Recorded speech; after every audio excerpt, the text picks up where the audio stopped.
Bienvenue sur Que des numéros 10 Agile, le podcast qui te livre tous les secrets pour bâtir une équipe qui ne démissionnera pas dans 6 mois. Je suis Christophe et mes invités sont des managers, des coachs, des leaders du monde agile. Avec eux, nous allons décrypter leur parcours, leur réussite et leur passion de bâtir des équipes performantes sans négliger l'humain. Sans plus attendre, place à l'épisode du jour.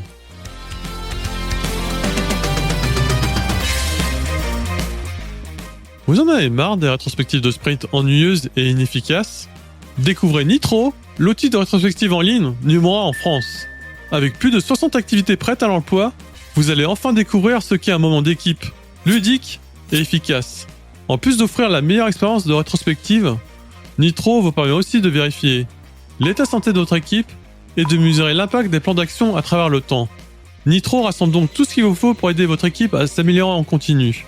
Aujourd'hui, Nitro est adopté par plus de 48 utilisateurs à travers le monde et compte parmi ses clients L'Oréal, Decathlon ou Leroy Merlin. Je vous invite donc à essayer Nitro gratuitement dès aujourd'hui. Et je vous donne rendez-vous sur le site nitro.io/fr. Ça s'écrit Nitro, N-E-A-T-R-O. Plus d'informations dans les ressources de l'épisode.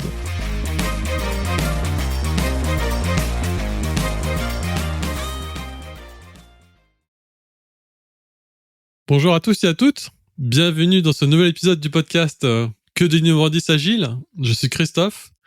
Et aujourd'hui, j'ai un invité de grande marque. Il est coach agile, coach individuel, conférencier. C'est aussi quelqu'un qui a bravé le Thor des géants. Donc, j'accueille le plus rêveur des coachs que je connaisse. Donc, Thomas, est-ce que tu veux te présenter rapidement ? Salut Christophe, merci beaucoup de m'accueillir. Un plaisir de pouvoir discuter avec toi. Écoute, que dire, je m'appelle Thomas, j'ai 35 ans, je suis papa de 2 petites filles. Je suis marié à leur maman que j'aime profondément et avec qui on a une vie assez stylée en Haute-Savoie, proche de Genève. Et professionnellement, moi, ce qui m'anime, c'est j'ai 2 activités. Je fais du coaching agile, principalement du coaching de transformation. Et puis, à côté de ça, je fais du coaching individuel pour managers, entrepreneurs et dirigeants. Et c'est 2 activités qui me nourrissent beaucoup et qui prennent une grande place dans ma vie. Ça marche, on pourra creuser sur les autres à côté que j'ai introduit, j'ai teasé, comme ton livre et tes courses de trail, mais on verra ça à la fin du podcast. Mais là, j'aimerais te cuisiner sur un sujet, là, c'est un sujet un peu compliqué, hein. C'est comment tu gères les conversations difficiles en entreprise. Moi, je trouve que c'est vraiment une question passionnante. Et puis, peut-être en un mot sur ce qui m'a amené à te proposer cette thématique. En fait, depuis plusieurs années, moi, je travaille beaucoup avec des grosses boîtes sur des processus de transformation à l'échelle, cross-pays, cross-département, etc. Et au bout d'un moment, je réalisais qu'il y avait toujours un plafond de verre qui était atteint dans chacune de mes transformations. Enfin, des transformations que j'accompagnais. Et au final, je réalisais que c'était plus une question de méthode. Les équipes étaient matures dans leur compréhension des différents frameworks. On avait les rôles qui étaient hyper bien tenus. Les gens étaient disponibles, engagés, etc. Et donc, le plafond de verre, pour moi, il était lié à l'incapacité des personnes d'avoir les conversations difficiles qui méritaient d'avoir lieu. Et donc, assez vite, moi, dans mes accompagnements, il y a eu un volet qui était spécifiquement dédié à ça. Comment on devient meilleur dans notre capacité à avoir des conversations difficiles en vue de se rapprocher de ce qu'on souhaitait atteindre avec cette transformation. Donc déjà, pour moi, c'était important de mettre cet élément de contexte-là que j'ai la croyance forte qu'au bout d'un moment, ça devient une étape indispensable pour craquer n'importe quelle transformation. Et puis, ta question, c'était comment ? Petite question pour en intro, quoi. Vas-y. Écoute, moi, j'ai un regard sur le fait que je suis halluciné à quel point dans toutes les boîtes dans lesquelles je suis allé, on met dans les job desks des managers ou etc. là, de capacité à donner du feedback, capacité à développer les collaborateurs, etc. Et on a la croyance en la magie que parce qu'on a mis un bullet point sur un document, le manager ou la personne doit avoir la compétence. Et donc, moi, ce que je trouve intéressant, c'est comment on acte que c'est un élément qui est structurant pour atteindre des objectifs en entreprise. Et si on acte que c'est le cas, alors comment on se dote de moyens de permettre aux gens de devenir hyper forts dans leur capacité à avoir des conversations difficiles. Et donc, pour moi, ça nécessite d'être outillé. Je ne crois pas qu'on s'invente en conversation difficile. Donc, pour moi, avoir des blocs de formation et de coaching sur des thématiques telles que la communication non violente, telles que le choix d'une posture qui est conscient, telles que l'impact de notre juge intérieur lorsqu'il s'agit d'avoir des conversations difficiles, tout ça, pour moi, ce sont des éléments qui enrichissent ce que peut amener un manager dans une organisation et dans une transfo Donc voilà, en quelques mots, avant de rentrer dans le détail, si tu le souhaites, c'est acton 1, que ça a de la valeur. 2, c'est indispensable pour toute transformation. 3, dédions de l'argent, de l'énergie et du temps sur les populations que l'on veut faire monter en compétences pour les aider à être outillés pour avoir des conversations difficiles. Ouais. Je vais introduire un sujet là avant de te laisser la main pour continuer. Moi, je suis Scrum Master, hein, donc j'équipe les équipes à dépoter pour le client et pour délivrer le maximum de valeur pour créer un produit qui va dans le sens de l'utilisateur et du client, tu vois. Moi, tu vois, en tant que Scrum Master, je suis facilitateur, tu vois. Donc, je suis facilitateur, je facilite des échanges et compagnie. Je fais que pour que toutes les choses se passent bien, tu vois. Par contre, je me suis pris une blague quand j'avais débuté en tant que Scrum Master. On m'a dit, moi, dans mon équipe, j'ai pas besoin de Scrum Master parce que je veux pas d'un bisounours, en fait. Dans le sens où il pensait un facilitateur, c'est quelqu'un il faut que les échanges se passent bien, que tout le monde est bienveillant, tout le monde sourit, tout le monde est content. Non. Non, pourquoi? Bien sûr, c'est mieux d'avoir une équipe avec des gens qui s'entendent bien, tu vois, et où il n'y a pas de comportements toxiques ou voilà, ou malveillants, tu vois. Ça, c'est normal, ça, c'est la base, tu vois, c'est même pas une question, tu vois. Par contre, l'important aussi, c'est qu'ils puissent débattre. Et pas être d'accord, tu vois. Et pourquoi je dis ça? Parce que pour que l'équipe progresse et qu'elle puisse atteindre ses objectifs et aussi, oui, bah voilà, progresser, tu peux pas être d'accord. Enfin, quand t'as un groupe de 5 personnes, c'est chaud. Là, mon équipe, on est une quinzaine, on peut pas être tous d'accord, tu vois. Et donc forcément, t'as des conversations difficiles. Et c'est après, on va avancer la conversation. C'est ces conversations difficiles, tu vois, qui fait grandir l'équipe et qui fait progresser le produit, tu vois. Donc, vas-y, je veux voir si t'es d'accord avec moi. Ouais, hyper d'accord. Et moi, je trouve que c'est quand même un gros biais, tu vois, à quel point on considère que le Scrum Mastering, c'est lié au fait d'amener uniquement de la bienveillance au sein d'une équipe, tu vois. Ce job serait bien trop chiant s'il se limitait à ça. Donc, ce que je trouve intéressant, moi, c'est que dans le Scrum Mastering et dans le coaching agile en général, pour moi, il y a une forme d'impertinence du Scrum Master ou du coach. Notre job là, c'est pas uniquement lié au fait il doit y avoir une bonne dynamique. Notre job aussi, c'est d'être capable de rendre transparent à l'équipe les éléments sur lesquels soit c'est dysfonctionnel, soit il y a largement de l'amélioration possible. Et donc, pour cela, ça va pas juste en étant bisounours. Je pense qu'une des postures du Scrum Mastering, c'est quand même une posture de confrontation, parfois. De 0 à 10, à quel point on est convaincu de la valeur que l'on livre. De 0 à 10, à quel point vous êtes convaincu qu'on fait tout ce qu'il faut pour que la qualité soit au top. À quel point, si je demandais à n'importe quel stakeholder, il s'exprimerait extrêmement satisfait de la collaboration que l'on a avec lui. Et au bout d'un moment, le job de Scrum Master, c'est quand même... Moi, j'aime bien ce agitateur de convenu, là. Bah, il y a ça, quoi, tu vois. Mon but, c'est on prend ce qui est convenu, puis on le bouge, et on voit si ça va mettre de la valeur. Donc, ouais, je crois pas que le job de facilitateur se résume uniquement à préserver une forme de dynamique bienveillante. Je pense que ça vient bien au-delà, et je pense que c'est quand ça va au-delà qu'on commence à vraiment amener de la valeur dans ce rôle, en fait. Exactement. Bah, tu sais, c'est comme dans les équipes de foot, tu vois. Bon, il y a toujours des engueulades dans le vestiaire et tout. Tu sais, ça veut pas dire que les gens, ils se détestent ou qu'ils peuvent pas se blairer. Et encore, Jordan, à l'époque, oui, je commence à trahir mon âge, tu vois. Donc, Michael Jordan, quand les Chicago Bulls, à un moment donné, tu vois, quand ils étaient au top du top, ouais, on savait que dans le vestiaire, c'était tendu. Les égos, ils étaient ouf. Mais, justement, quand, dans le vestiaire, bah, des fois, ils s'engueulaient ou ils avaient des conversations difficiles. Et regarde où ils sont arrivés, tu vois. Enfin, ils ont eu je sais pas combien de trophées, tu vois. Donc comment ça se passe alors? Comment déjà on amène ça et comment ça se passe en fait? Ouais, merci pour la question. Écoute, je pense que dans un premier temps, pour moi, ce qui change vraiment la donne, c'est à partir du moment où l'équipe comprend que c'est ça le problème.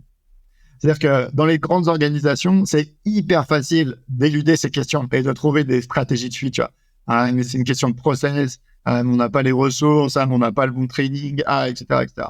Et donc, moi, je pense que le job du coach ou de Scrum Master, dans un premier temps, c'est d'être capable de forcer les gens à observer en quoi ils sont responsables de la situation difficile qu'ils vivent. À partir de là, s'ensuit la conséquence logique que, les amis, on peut faire ce qu'on veut, on peut mettre le training qu'on veut, tant qu'on n'a pas eu cette conversation-là, rien ne va changer. Donc pour moi, il y a déjà un point de départ. Comment tous les acteurs qui vont être impliqués par la discussion conscientisent que c'est ça la bonne prochaine étape. Elle pique, c'est désagréable, ça va pas être plaisant, mais au moins quand j'ai un consensus sur le fait que c'est de ça dont on doit parler, déjà, il y a un grand paquet fait. Donc, premièrement, avoir le consensus de tout le monde que c'est la bonne prochaine étape. Une fois que ça a lieu, la principale difficulté, selon moi, c'est d'être capable de permettre à chacun des membres de la conversation d'identifier les peurs qui sont en jeu avec la conversation qu'on va avoir. plus on est conscient des peurs quand on genre une conversation difficile, plus on se donne des moyens pour l'adresser.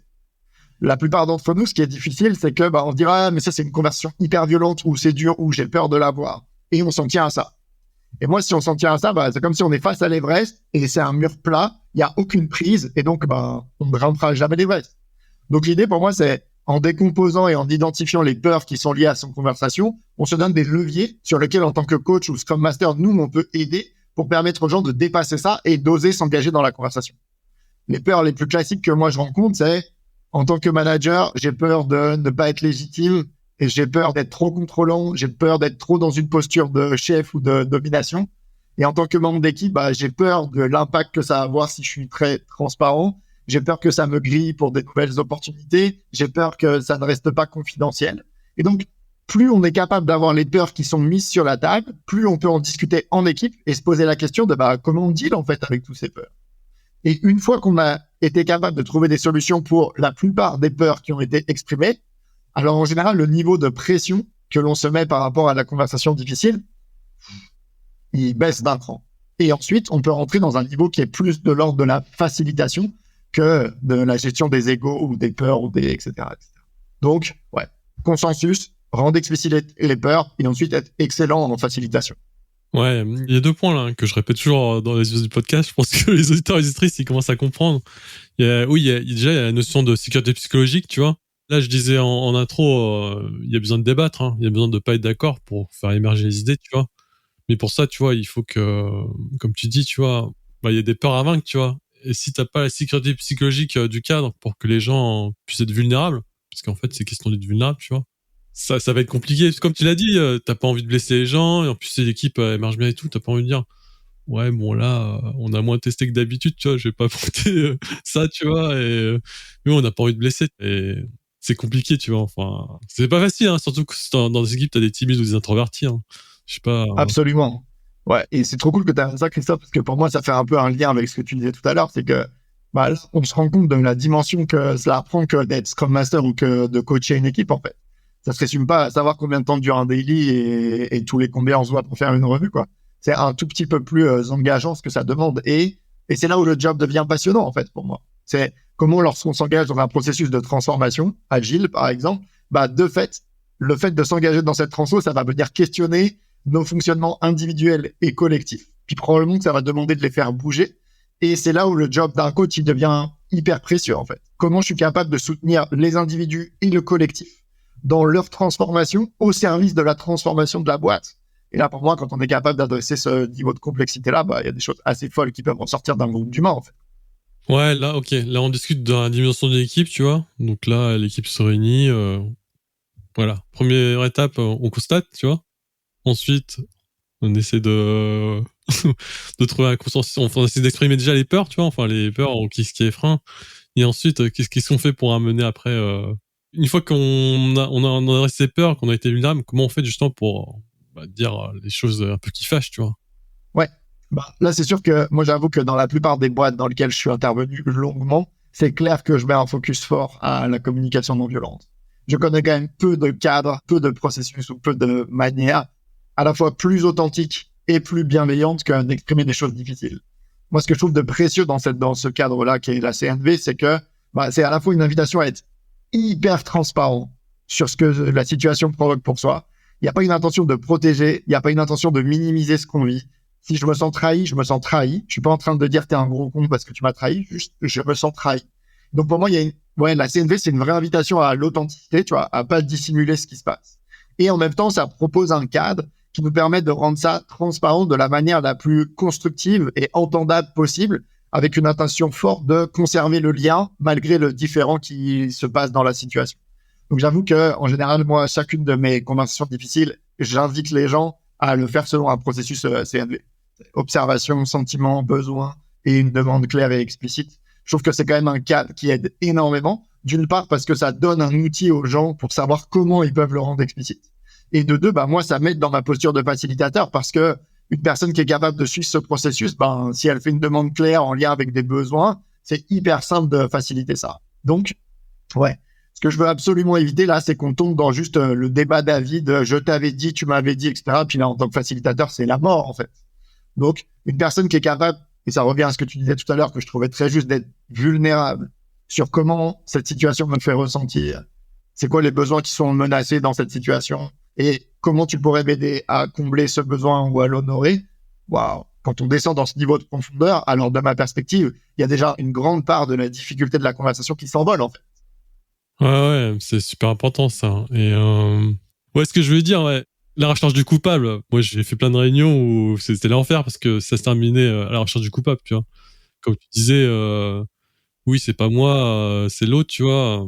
Déjà, en introduction de la réunion, tu vois, déjà poser ça, tu vois, de dire qu'on a fait avec les moyens du bord, tout le monde a fait les efforts avec les moyens du bord, tu vois. Enfin, tu sais, je pense il y a pas, je pense, tu vois. Les gens, ils se lèvent pas le matin en disant, voilà, je vais faire de la merde, je vais faire des erreurs parce que j'avais envie, tu vois. Maintenant, parce qu'il y a eu un cadre, on n'a pas été obligé, mais ça a été fait comme ça, tu vois, et peut-être que la prochaine fois, on fera mieux, tu vois. Donc ouais, la recherche du coupable et tout, ça c'est net, tu vois. Enfin, ça nourrit l'ego, et après je sais pas, tu peux perdre une ou deux personnes, et après tu perds l'équipe, tu vois, c'est super compliqué. Hein.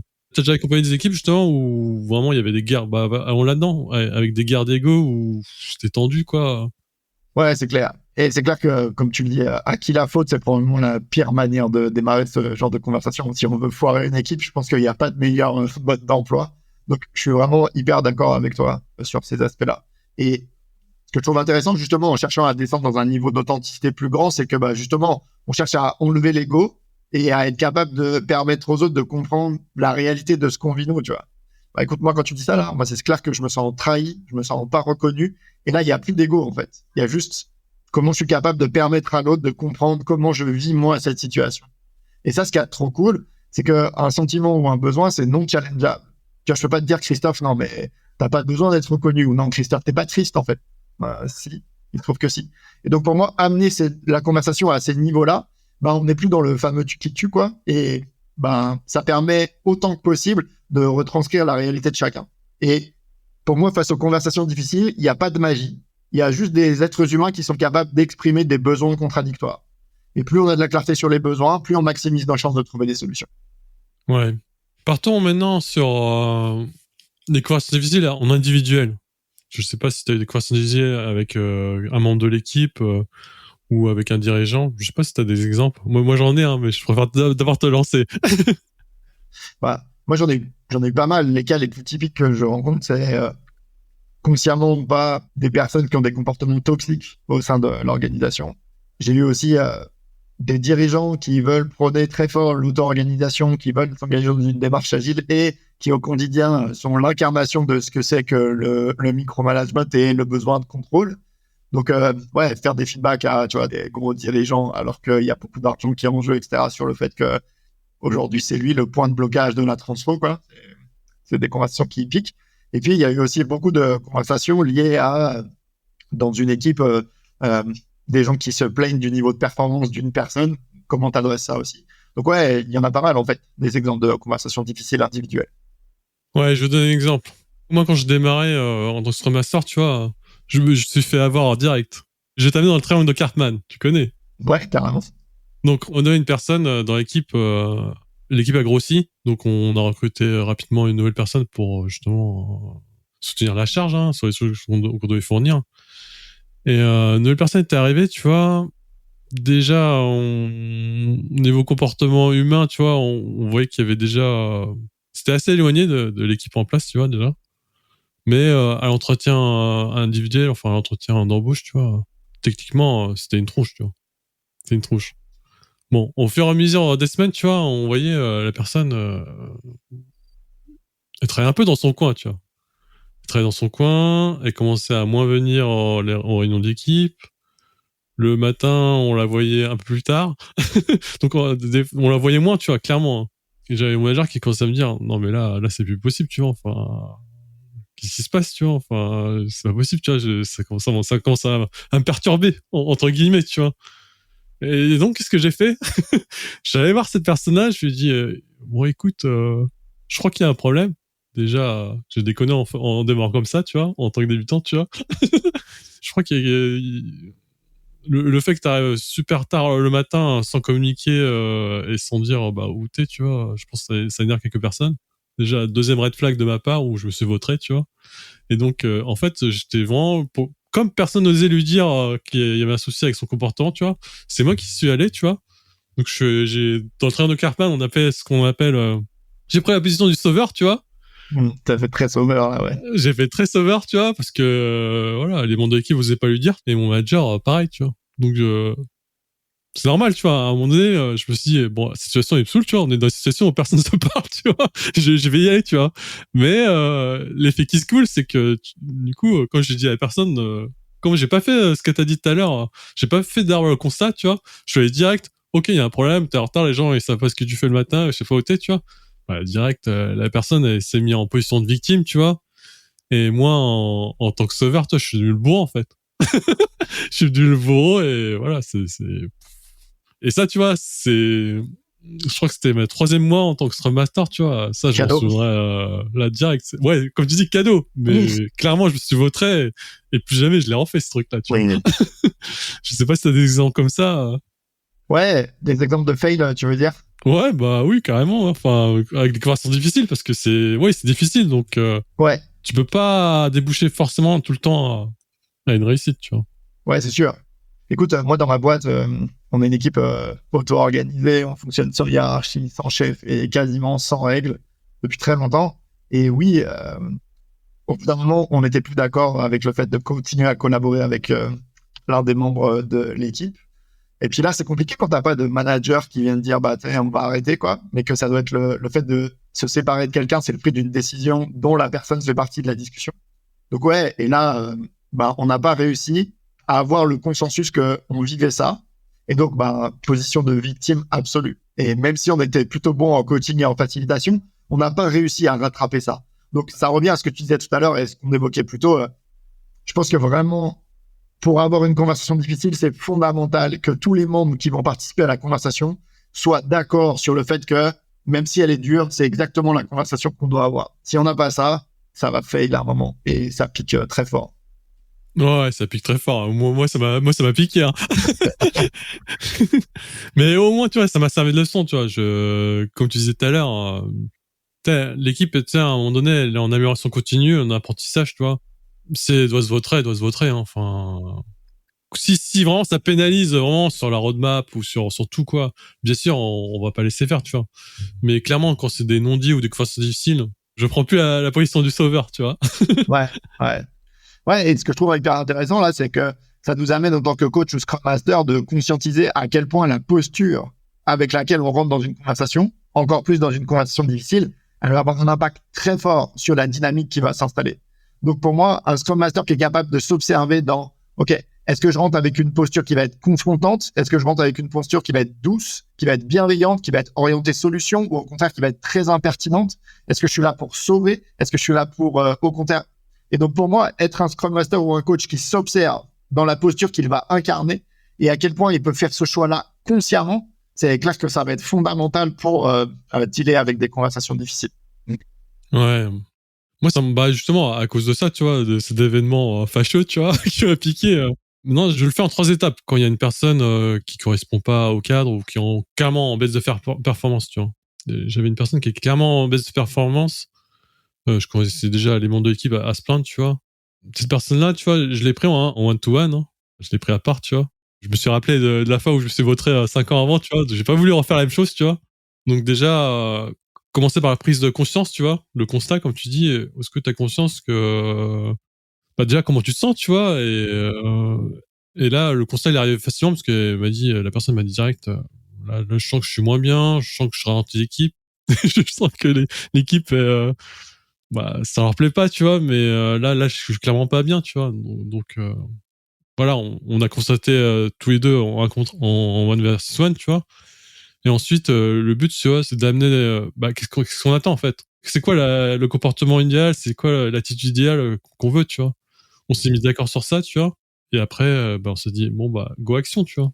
Donc là t'as fourni des pistes pour t'améliorer, tu vois. On se revoit dans un mois, tu vois. On se revoit dans un mois et après on débrief, tu vois. Et par contre, la règle du jeu, tu vois, c'est que si toutes les actions que t'as pas, bah, qu'on avait vu ensemble, tu vois, et en plus c'est toi qui as défini les règles, tu vois, si ça correspond pas, tu vois, est-ce que tu me permets de te dire que là, les outils sont pas atteints, tu vois. Il a dit ok, y a pas de souci, tu vois. Et puis voilà, en fait, tu prends quelqu'un à part, tu constates, tu prends le comportement ou l'attitude attendue, tu vois. On se met d'accord sur ça, on se met des actions, et ensuite on se revoit. Et si jamais on se revoit et que ça continue, et on peut refaire un deuxième round en se disant ok, bah là c'est pas allé. Et si vraiment ça correspond pas, là par contre il faut se séparer de la personne, clairement. Ça fait aussi partie des conversations difficiles. Est-ce que justement je vais t'amener sur ça, je blablate. Est-ce que justement t'as accompagné un dirigeant ou un manager, tu vois, qui devait se séparer d'une personne et du coup elle stressait ou elle appréhendait, tu vois, d'avoir ces conversations difficiles en fait. Ouais, ça m'est arrivé il y a pas longtemps d'ailleurs. En fait, ce qui est dur dans ces cas-là, c'est d'aider avant que la personne se lance dans la conversation difficile, parce que la décision a été prise. Je pense que la conversation, elle est d'autant plus difficile si tu n'arrives pas à aligner avec ce qui va se passer.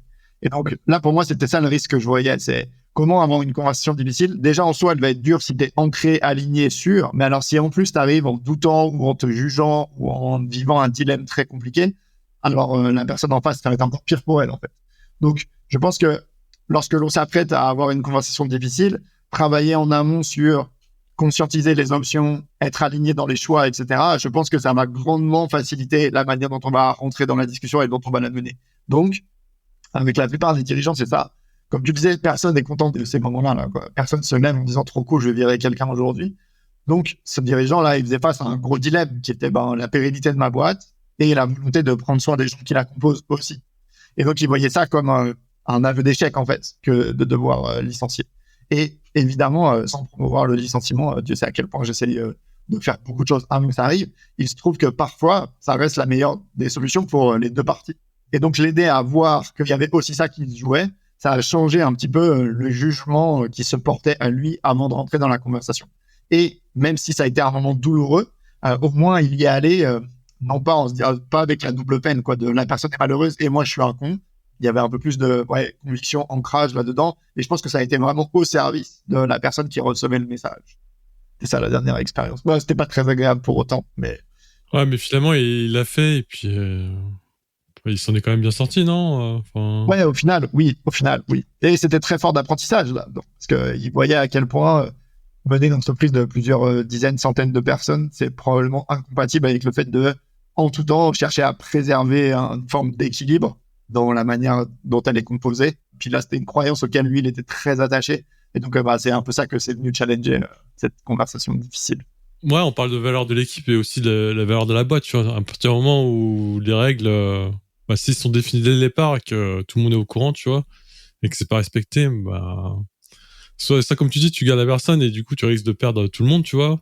Soit, voilà, tu te sépares parce que t'as plus le choix, tu vois. Enfin, si on utilise tous les leviers, parce que ça aussi, c'est faire preuve de courage, tu vois. On parle toujours de Scrum, d'agilité et tout. Oui, c'est aussi avoir les conversations difficiles et aussi avoir les décisions courageuses. Et se séparer de quelqu'un, c'est jamais cool, tu vois. Mais ouais, 100% d'accord avec toi. C'est clair que dans les qualités que ça demande, les conversations difficiles, c'est clair qu'il y a la vulnérabilité. Pour moi, c'est une compétence, d'être capable de se montrer vulnérable dans ce genre de conversation. Et c'est sûr que la vulnérabilité, elle est très liée au courage. Encore plus quand le contexte de boîte n'est pas favorisant pour ça. Donc ouais, hyper d'accord avec toi. ça marche. Je sais pas si on peut clôturer ce thème-là. Je sais pas s'il y a des choses qu'on est obligé de parler ou que tu voulais mettre en avant. Hein. Peut-être le dernier point, en fait, qui est important pour moi, ça serait une invitation ou une demande aux managers ou aux dirigeants d'entreprise. C'est, s'il vous plaît, ne faites pas juste des demandes sans donner des moyens aux gens. C'est des thématiques qui sont trop compliquées, trop impactantes, hyper chargées émotionnellement. Ça suffit pas de dire, tu devrais lui faire le feedback. Ça atterrit dans un référentiel que, pour certaines personnes, c'est hyper complexe, en fait, d'avancer sur ces thématiques-là. Donc, actons que sur des positions comme management, top management, dirigeant, la capacité d'être en relation, pour moi, c'est des hard skills. Et donc, de même qu'on se forme sur certaines hard skills qui sont très propres au métier, actons que pour un certain type de position, ça a vraiment de la valeur. Donc, ma demande, c'est arrêtez de mettre des bullet points sur des Word en disant voilà ce qu'il faut faire dans ce job-là et posons-nous vraiment la question de ce que ça demande que d'être capable d'outiller des gens pour avoir des conversations difficiles avec une croyance très forte, voire même une expérience que je l'ai vécu qu'il y a des choses dingues qui peuvent se passer dans des boîtes où c'est fluide, simple, aisé et habituel d'avoir des conversations difficiles. Ça marche, Thomas. On va aller dans la deuxième partie du podcast. Je vais plutôt t'interroger sur ton état d'esprit et sur ton mode de vie. Avec plaisir. Ok, Thomas, si une journée fait plus de 24 heures, tu ferais quoi? Je dormirai plus. Il y a ça qui vient spontanément. Même si j'essaie de mettre des routines avec le sommeil, je pense que je gagnerais à avoir plus de sommeil. Et j'apprendrai. Moi, ce qui me fait kiffer dans la vie, c'est de découvrir plein de choses. Il y a tellement de trucs incroyables à vivre, à expérimenter, etc. Donc, j'explorerai, j'apprendrai, je découvrirai. C'est ça qui vient spontanément. C'est quoi ta plus grosse addiction alors? Les jeux, je joue beaucoup. Poker, pas mal. Échecs, de plus en plus. Donc, ouais, ça, je joue beaucoup. Est-ce que t'as un plaisir coupable là? Mon plaisir coupable, je dirais la bouffe sucrée. Putain, j'ai beau faire ce que je veux avec... j'ai beau essayer de tenter pas mal de choses. Là, je fais le genre d'intermittent depuis plusieurs mois maintenant. Mais mine de rien, le sucré, ouais, c'est dur pour moi. Et est-ce qu'il y a un voyage qui t'a marqué Un voyage qui m'a marqué, ouais, pour mes 30 ans, ma femme m'a offert notre premier séjour au Japon. Et c'est un pays avec lequel moi j'ai une relation particulière. Donc, ouais, indéniablement le Japon. Pourquoi?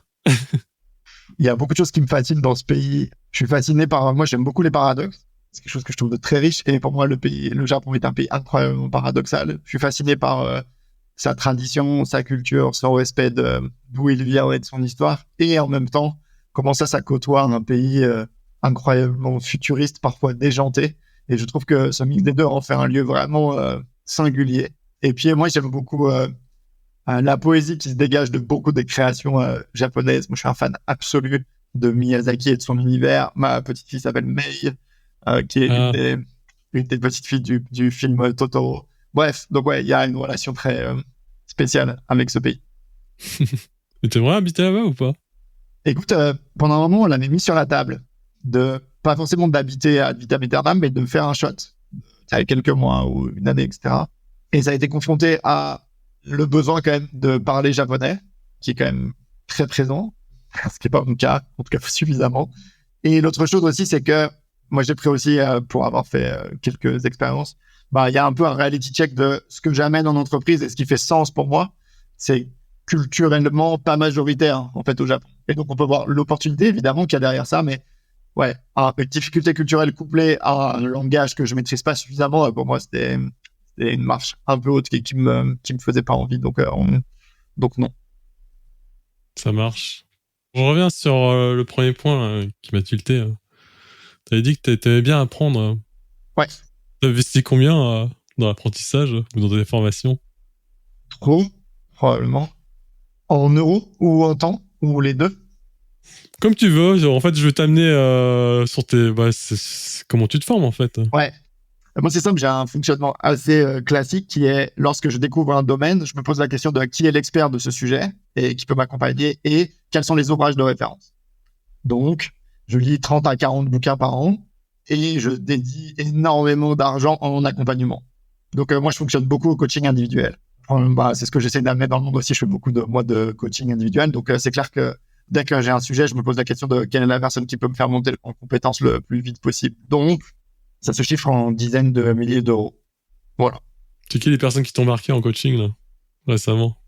Récemment, j'ai fait un Better Call avec Oussama. Ah là là. Ouais. Oussama qui est décrié un peu partout, tu vois. Carrément. Pourquoi t'as pris un call avec Oussama Hamar? Écoute, moi j'étais quand même assez intéressé. Bon, j'ai aussi travaillé avec Thibaut, Louis, qui m'a bien aidé. Mais Oussama, j'étais curieux.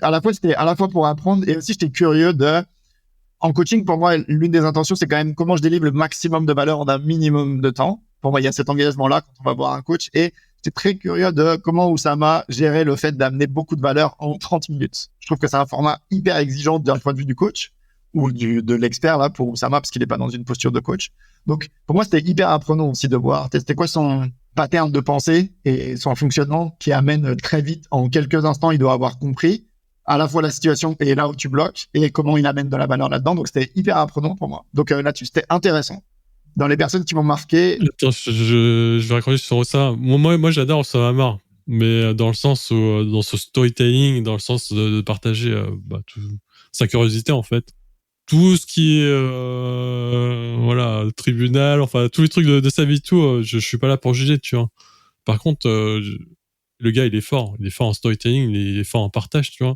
Et si c'est pas adressé, c'était pour quel sujet que tu l'avais fait? C'était pour t'améliorer sur quoi, en business, Ouais, c'était business, ouais, merci. Ouais.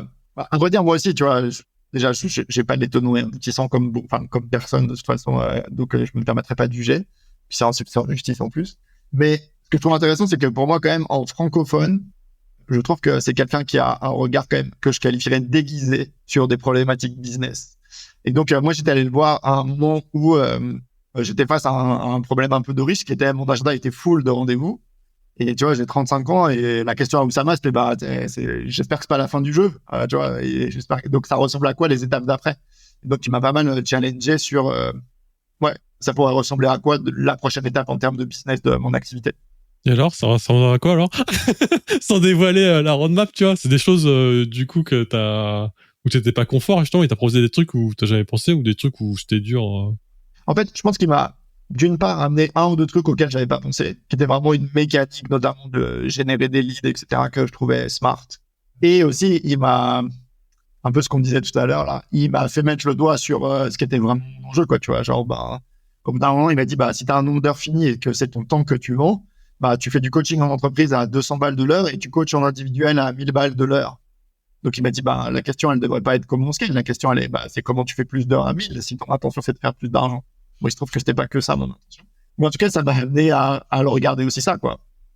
J'aime bien ce que tu dis là, tu vois, parce que moi, je sais que, bon, voilà, Thibaut, lui, moi, je le suis, celui qui m'a formé aussi, donc, il y a un truc qui énerve les gens, tu vois, enfin, pas énerve les gens, il y a un truc, moi, il m'énerve, tu vois, c'est quand on dit, t'as payé 300 balles pour un coaching, t'as payé 800 euros pour un coaching, t'es un pigeon, tu vois.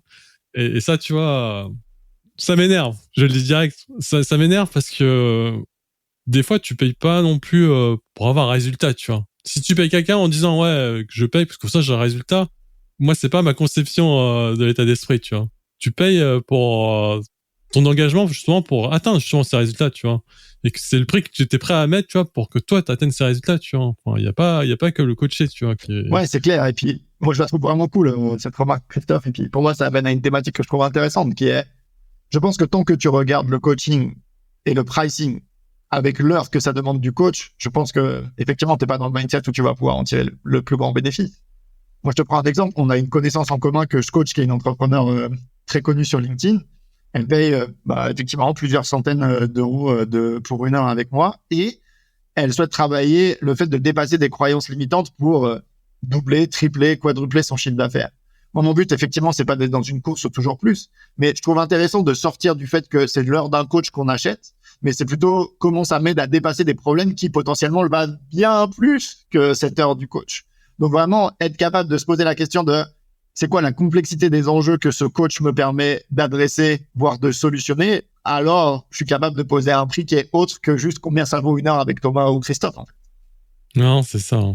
Et ce que Thibaut aime bien toujours dire, c'est que t'es pas capable d'acheter, tu vois, à ce prix-là. T'es pas capable de le vendre aussi à ce prix-là. Ça, je sais pas encore. J'en sais pas encore là, tu vois. Mais est-ce que t'es d'accord avec cette phrase-là? Elle me paraît assez juste, je dois dire. Pour une raison simple aussi, c'est que moi, ça m'est arrivé d'avoir un client qui a pris un coaching avec moi, et le pauvre, c'était flippant de voir à quel point, en fait, l'appel démarrait et probablement que c'était une dépense qu'il n'avait pas l'habitude de faire, et ça le mettait dans une logique à la fois où il était apeuré, parce que tu vas se dire, ah la vache, il faut que ça change ma life, quoi, tu vois, tout de suite, tellement c'est cher, et aussi un besoin de rentabiliser tout ce qui est en train de se passer.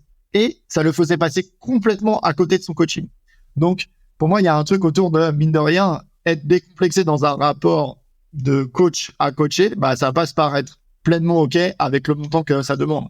Et c'est vrai que moi, je vois aussi que il y a des gaps dans mon activité qui se sont passés le jour où j'ai commencé à payer des coachs très chers. Ouais. Mmh. Ok, t'as fait Oussama Hamar, t'as fait Thibaut Ly, t'as fait qui d'autre encore? Après, c'est des gens qui sont beaucoup moins médiatiques, mais qui sont liés à mon domaine d'expertise. Donc vraiment des gens en coaching individuel. Moi, je fais du coaching en développement intégral, par exemple. Donc là, c'est du développement personnel. C'est clair que j'ai vu des êtres humains incroyables qui ont changé mon rapport à beaucoup de choses et qui ont changé beaucoup le regard que je posais sur le monde. Et ça, c'est pareil. Je veux dire, ça a peu de prix, ça. En tout cas, j'ai la chance de pouvoir me payer ces accompagnements-là, et ça vaut tous les euros que j'y ai investis. Moi, j'aime bien ce que tu dis là. Moi, ma vie, elle a changé depuis 2 ans, tu vois. Parce que là, tu vois derrière moi, là, les auteurs, les autrices, ils verront pas, tu vois. Mais tu vois, avant, je dépensais tout mon fric, on va dire des choses, hein, dans des objets, tu vois. Ça me faisait plaisir, tu vois. Je dépense dans tout ce qui est Japon, tu vois. J'aime bien toutes les figurines de mes animés ou de jeux vidéo préférés, tu vois. Je dépense aussi dans les Jordan parce que j'aime bien la culture sneakers, tu vois, aux États-Unis, tu vois, et de Michael Jordan. Je dois avoir une centaine de paires, tu vois, une centaine de paires, tu vois. Et des fois, je me dis, putain, avec tout l'argent que je dépensais, j'aurais pu mettre dans des ETF et tout, et compagnie, tu vois. Au final, peut-être je regrette pas, tu vois, parce que sur le moment, tu vois, j'ai kiffé, j'ai aimé, tu vois. Mais là, depuis 2 ans, bah, je suis comme toi, en fait. Je coach les gens, mais je me fais coacher aussi, tu vois. Parce qu'il y a que comme ça où tu progresses et comme ça où je apprends. Parce que il y a aussi un truc, tu vois, je suis paresseux, tu vois. Donc moi, pour apprendre de nouvelles choses, franchement, on va dire les choses, tout est disponible sur Internet, hein, par Absolument. YouTube et tout, compagnie. Par contre, moi, j'ai pas le temps. J'ai envie de continuer à regarder mes séries coréennes sur Netflix. J'ai envie de continuer j'ai envie de continuer de jouer à la Nintendo de Switch, tu vois. J'ai envie de, voilà. Je baisse la voilure, mais j'ai envie, voilà, j'ai envie de tout ça. Donc c'est pour ça, moi, maintenant, je paye. Je paye des coachings, je paye des bootcamps parce que ça me fait grandir, tu vois. Et des fois, je paye pas que pour le coach, tu vois, ou le mec qui donne l'information, tu vois. Je peux aussi, tu vois, pour rencontrer des personnes, tu vois, qui ont déjà franchi le pas de payer ça, Yes. tu vois. Yes. Et ça me fait un réseau, et ces gens-là, tu vois, bah, je continue à les avoir dans mon quotidien, tu vois. Et ça change tout, tu vois, quand t'as un entourage où vraiment, ouais, ça donne le feu, quoi, en fait, tu vois. Ouais, tellement précieux. Et puis, moi, ce que tu amènes là, c'est un truc que je trouve vraiment trop peu répandu, c'est à quel point la plupart des gens qui m'entourent, moi, je les vois dépenser beaucoup de temps pour gagner de l'argent. Et moi, je me vois être dans le mood inverse, tu vois, ce que tu décrivais. Moi, il y a des trucs pareil, j'ai envie de continuer à jouer aux échecs, j'ai envie de passer du temps avec mes filles. Et donc, si ça me coûte de l'argent pour économiser du temps, tous les jours, tous les jours. Mmh. Non, c'est... Et voilà, ok, t'as fait des coachings individuels, là. Est-ce que t'as déjà fait des bootcamps ou des trucs collectifs Euh, À part, moi, je me suis formé au coaching, tu vois, donc ça, c'est des trainings collectifs. Ensuite, sur des éléments très spécifiques, tu vois, liés au coaching et à l'amélioration de ma pratique, où là, c'est aussi des formations en collectif. Sinon, j'avoue, c'est quasi exclusivement de l'individuel. Ouais, ok. Est-ce que t'as une habitude que tu ne dis à personne? J'avoue, je me crois assez transparent. Donc, les trucs sur lesquels je suis un peu fier, tu vois, c'est aussi transparent que les trucs où j'ai l'impression d'être hyper solide. Donc, non, il n'y a rien de très secret et caché, quoi, tu vois. Ok, Thomas. Si on veut te joindre ou discuter avec toi ou travailler avec toi, où est-ce qu'on peut te joindre? Écoute, le plus simple, c'est, moi, je publie très régulièrement sur LinkedIn. Et sinon, thomasgibaud.fr, il y a tout ce qu'il faut pour me contacter. Ça marche, Thomas. Écoute, je pense que nos chemins vont se recroiser, hein, vu que Avec grand plaisir. c'est marrant la façon dont on s'est croisés. Donc, c'est pareil, c'est grâce à LinkedIn, tu vois. Enfin, quelqu'un qu'on connaît en commun, tu vois, nous a connectés, tu vois, et je trouve ça fou, tu vois. Tu m'as dit que c'était qui? C'était Alban, c'est ça? Moi, je t'ai découvert via Alban, ouais, absolument, Ouais. que je salue chaleureusement.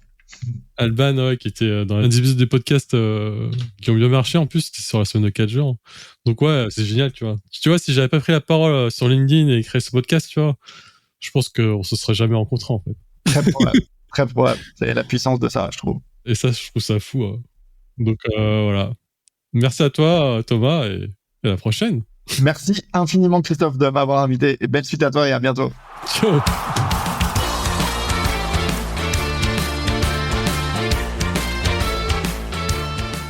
Si l'épisode vous a plu, n'hésitez pas à mettre 5 étoiles sur Apple Podcast et Spotify. Ça m'aiderait énormément pour la diffusion du podcast. Je vous remercie pour votre temps et à bientôt.